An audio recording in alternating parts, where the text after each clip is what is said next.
बई 3 महीनों का किराया सिर ते चढ़िया। मेरे मियाँ का कारोबार बंद है।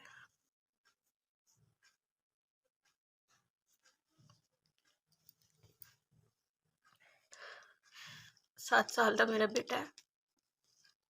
ते मेहरबानी है तुहाडी, कोई इमदाद कर। बैटरी बंद हो गई, सरिया रैत जेड़ा हो गया, ਉਹਦੀ वजह से मेरा काम बंद हो गया।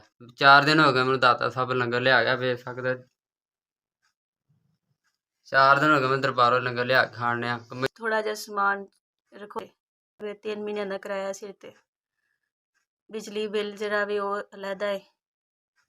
तुहाडी मेहरबानी है कि मेरे हालातां दे थोड़ा जा तरस करियो, थोड़ा जा समान रखवा देवो कि जड़ा कारोबार इन्हां दा शुरू हो जाए, रोटी दा वसीला चल जाए।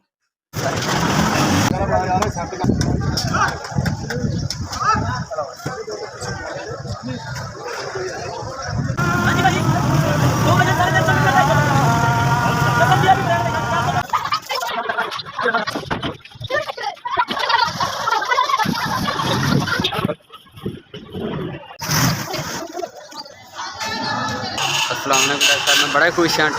मैं 1000 रुपये की सेल भी कर ली, मैं बहुत खुश हाँ। जिंदगी तंदरुस्ती तुहानू देवे, जिन्नी तुसें नेकी कीती है, सलामत रहो। अस्सलाम वालेकुम भाई, बहुत बहुत मेहरबानी, तुहाडा शुक्रिया नहीं मैं अदा कर सकती कि तुसी जड़ा मतलब कि मेरी हैल्प की है। मैं अल्लाह पाक तुहानू इहदा बहुत ज़्यादा अजर देवे। 17,000 दा तुसी मेरी हैल्प की है, समान लैके दिता है, रेड़ी लैके दी है, तकड़ी वट्टा लैके दिता है। मैं बहुत खुश हाँ। अज मेरे मियाँ काम ते भी गए ने, कमा के भी लैके आए ने। अल्लाह पाक तुहानू बहुत ज़्यादा अजर देवे इस चीज़ का, और अल्लाह पाक इन्ना को करम तुहाडे ते करे कि तुहाडे को संभालिया ना जावे। SVS मैं बहुत तुहाडी शुक्रगुजार हाँ कि तुसी रोटी जोगा कर दिता वे।